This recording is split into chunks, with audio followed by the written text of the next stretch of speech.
பகல்காம் தாக்குதல் தொடர்பாக விவரங்கள் ஏதேனும் தெரிந்தால் பொதுமக்கள் தகவல் தருமாறு என்ஐஏ வேண்டுகோள் விடுத்துள்ளது.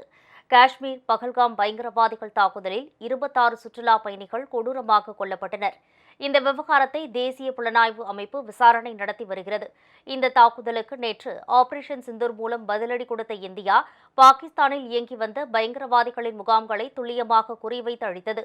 இதில் பல பயங்கரவாதிகள் கொல்லப்பட்டுள்ளனர்.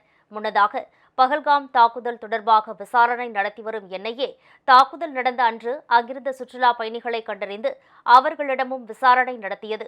மேலும் பகல்காம் தாக்குதலுக்கு உதவியதாக காஷ்மீரில் உள்ள சிலரையும் பிடித்து விசாரணை நடத்தி வருகிறது. மேலும் சுற்றுலா பயணிகள் எதேச்சையாக எடுத்த ஒளிப்பதிவு காட்சிகளையும் புகைப்படங்களையும் என்ஐஏ கைப்பற்றி விசாரித்து வருகிறது. இந்நிலையில் பகல்காம் தாக்குதல் தொடர்பாக விவரங்கள் ஏதேனும் தெரிந்தால் பொதுமக்கள் தகவல் தர என்ஐஏ வேண்டுகோள் விடுத்துள்ளது.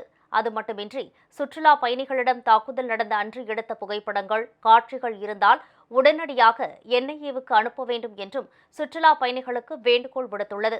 9654958816 என்ற கைபேசி எண்ணை தொடர்பு கொண்டு பொதுமக்கள் தகவல் தெரிவிக்கலாம். பகல்காம் தாக்குதல் தொடர்பான புகைப்படம், ஒளிப்பதிவு காட்சிகள் வைத்திருந்தால் உடனே தெரிவிக்க அனைத்து சுற்றுலா பயணிகள், பார்வையாளர்கள், உள்ளூர் மக்களுக்கு தேசிய புலனாய்வு முகமை வேண்டுகோள் விடுத்துள்ளது.